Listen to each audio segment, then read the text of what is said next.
Tanpa pelanggaran dari Sayuri yang akhirnya berbuah penalti, harusnya mungkin kita masih bisa nyari seimbang nih Ji ya. Ya. Dengan beberapa penalti yang diberikan kepada kita. Ya. Namun di luar dari itu kita juga kalah determinasi, kalah second ball. Overall lu ngelihatnya seperti apa Ji? Ya ini banyak banget menurut gue.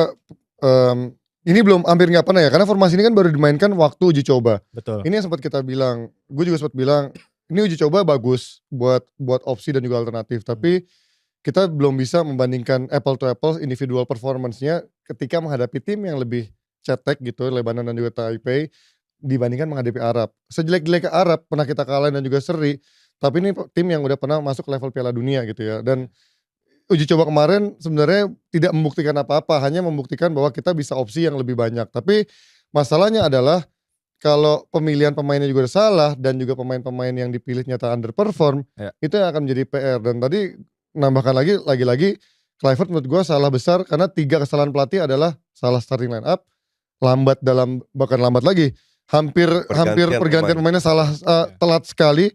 Ketiga, kenapa pilihannya Jonathan diganti? Menurut gue itu 3 kesalahan Kluivert di pertandingan lawan Arab tadi yang menurut gue salah total sih. Akhirnya pemain-pemain jadi nggak bisa bermain secara nyaman. Tadi karena kelihatan begitu si Ole sama Haye masuk langsung berubah kan. Ternyata kalau bisa bereaksi lebih cepat harusnya bisa. Tapi memang lagi-lagi tadi kita juga live reaction bilang second ball yang biasanya kita lihat seperti Pelupesi menang itu nggak, nih Pelupesi keteteran. Menurut gue faktornya adalah Pelupesi nggak biasa atau nggak begitu nyaman tadi bermain berbagi peran dengan Klok. Sering salah membaca perannya satu sama lain, sering saling tunggu, sering tabrakan. Jadi akhirnya Pelupesi yang biasanya bisa bekerja sendirian menghajar sana sini, tadi akhirnya kayak salah ambil decision making dan lain-lain. Dan akhirnya menurut gue itu ya tadi kenapa Klok hampir nggak diganti full, dan even Sayuri ditambah Sayuri yang si Yance juga, karena menurut gue Yance dan Yakob itu adalah kelebihannya mereka justru dalam skema counter dan juga attacking.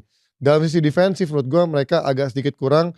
Kalau mungkin di Liga 1 mereka lumayan, balikin lagi tuh level Liga 1 ini adalah level dunia yang menurut gue harusnya kita lebih bermain safe. Tapi ya gambling itu kan kadang-kadang dilakukan oleh pelatih. Tapi lagi-lagi reaksi yang dilakukan saat melakukan kesalahan itu yang menurut gue tidak dilihat dalam level. Gue gak tahu apakah Kluivert pengen, sebenarnya Kluivert dan kawan-kawan ya, lu ada Pastur di situ kok. Ada Lanza. Jadi bertanggung jawab juga mereka. Yang dulu katanya otaknya ya sebenarnya, tapi kira gini Kluivert doang yang disalahin kan. Iya.